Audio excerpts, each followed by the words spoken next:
Hello everyone, আমি আবারও চলে এলাম আমি সোনালি তোমাদের সাথে একটা ছোট্ট ব্লগ শেয়ার করতে।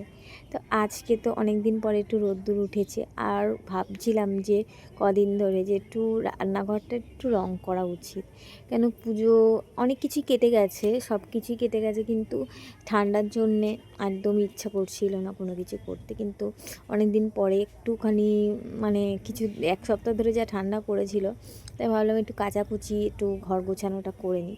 তাই ভাবলাম রান্নাঘরটাই একটুখানি ঠিকঠাক করি, কারণ রান্নাঘরের অবস্থা একদম দেখতেই পাচ্ছ, খুব অবস্থা খারাপ। তা আজকে আমি রান্নাঘরটাকে রং করব। তো এই রংটা কেমন লাগছে তোমরা অবশ্যই কমেন্টে জানিও। আমার তো এই কালারটা ভীষণ ভালো লাগে, আর এইটা আমার ঘরেও অর্ধেকটুক করা, দেয়ালটা আমিই করেছি। আমার রং এইসব হাবিজাবি এসব পড়তে আমার বেশ ভালো লাগে। তো তোমরা কিন্তু অবশ্যই জানিও যে তোমাদের কেমন লাগলো, আর তোমরা এরকমভাবে আমার পাশে আছো, ভালোবাসা দিচ্ছ, আমি ভীষণ হ্যাপি। তোমরা আমরা একে অপরকে সাপোর্ট করেই আমরা এগিয়ে যাব। তা তোমরা কিন্তু আমার পাশে থেকো এরকমভাবে। আর দেখো আমার রং প্রায় হয়ে গেছে, অনেকটাই কমপ্লিট হয়ে গেছে। তা দুপুরে রান্না আমি বেশি কিছু করিনি, আগের দিয়েই করে নিয়েছিলাম, কেন আমি জানি যে কাজ করতে করতে অনেকটাই দেরি হয়ে যাবে আর আমি করতে পারবো না। বললাম ঠিক আছে, তো রঙটা করে নিলাম। আর দেখো আমার তো রঙটা বেশ ভালোই লাগছে।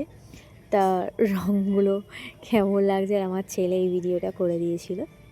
তা তোমরা অনেকেই আমাকে বলছো যে আমি লং ভিডিও পোস্ট করছি না, তা আমার সত্যি কথা বলতে অনেকটা সময় হয় না একদম।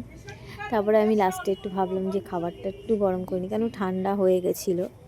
তাই আমি বললাম যে আমার শ্বশুরমশাই বলছে, অনেকটাই সকালে আমি রান্না করেছি, শ্বশুরমশাই বলছিল যেটা আমি তার জন্য খাবারটা একটু গরম করে দিলাম ওনাকে।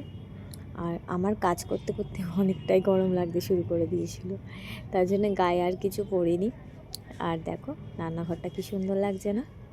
তোমরা কিন্তু অবশ্যই জানিও যে এই রঙটা কেমন লাগছে, আর আমার রান্নাঘরটা, ছোট্ট রান্নাঘরটা তোমাদের কেমন লাগলো। তো চলো দেখো, আর এইগুলো সব বাসন কাসন সব প্যাকেটের মধ্যে ঢুকালাম, কিন্তু তাতে কোনো লাভ হবে না, কেন ইঁদুরে আবার কেটে দেবে।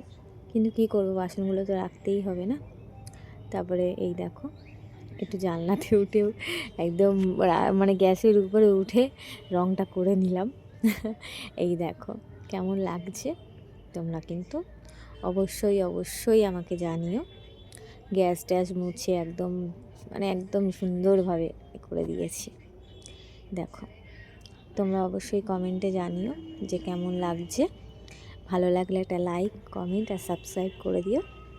Bye bye, tata friend.